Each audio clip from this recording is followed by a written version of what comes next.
So there's a couple stories here that were on the Weather Network, which I'm going to talk about, and it's going to be very short probably, but I just find it very interesting. We have one story here that is dead bodies revealed as Lake Mead hits historic low amid drought. So what they're talking about is they talk about how the level of the lake has dropped to 320 meters above sea level.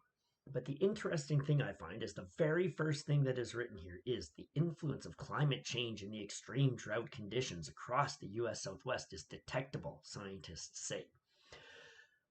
So they go on to talk about how the water level is dropping. There's nothing really in here about how, since it's a reservoir, how there is perhaps other factors taking place like increased population, etc. But regardless, what I want to notice or note is that this is basically talking about how, oh my goodness, the high temperatures paired with low precipitation levels are to blame for the harsh drought conditions, etc. Okay. A study published in Nature Climate Change states that 19% of the exceptional drought severity in 2021 can be attributed to the anthropogenic climate trends, such as increasingly severe heat waves.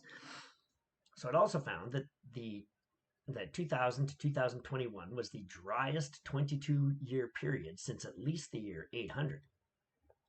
Stats like this, while interesting, are, I think, um, dubious in some ways because you can then sort of cherry pick whichever particular 22-year blocks that you would like to compare it to. Now, it could be that one of these years was completely, like, effectively zero. The other ones then could all be fairly much like at or above or around average levels, but because of that one completely extreme outlier, that might actually affect it enough to bring it down to the lowest within that 800, since at least 800, that 1200-year period. So that's one thing interesting. But they also say that it's the driest since at least the year 800. When I hear stats like this, when it comes to climate change, I always think, oh, see, what you're telling me is that 1200 years ago, it was worse. It was drier than it is now. So if that's the case, if it was in fact drier then, why are we freaking out now? Because it clearly was this dry at some point 1200 years ago, and then it got to what we would consider normal levels. And when we're talking about extreme periods of time, and I'm talking extreme periods of time, not 100 years, not 150, not even 1,000 or 2,000, but when we're talking tens of thousands of years, that climate and the temperature and the uh, levels of hydration are going to change wildly. There will be wild variation. So, moving on from this story, which I think is interesting, that they started by talking about climate change. Oh no, the specter of climate change. But then we come here. Walrus makes rare appearance in Newfoundland. And in the video, it has a little thing.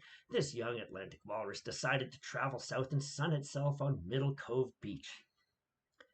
They don't have anything in here about, oh, the waters around Middle Cove Beach are now cold enough that walruses are attracted to the area or that it brought this walrus into the area.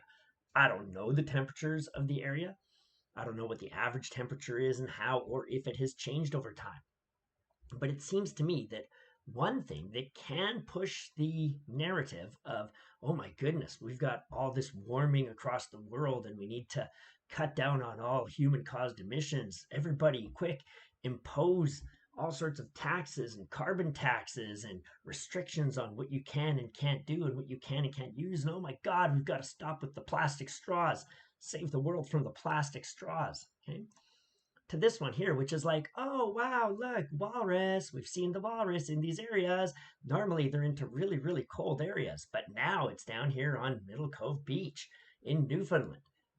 So it seems very curious that the one that advances the agenda they're trying to push has it right from the very, very beginning.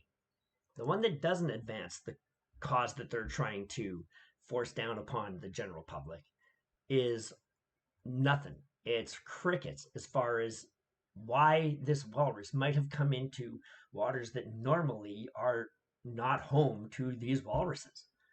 Just seems very, very curious. And when I see things like this and the discrepancy between what can push a narrative and what cannot push a narrative, and how they respond to the one that can push the narrative, and how they basically ignore everything that doesn't fit the narrative, it makes me wonder, it makes me curious as to just why they are treated in such a different fashion.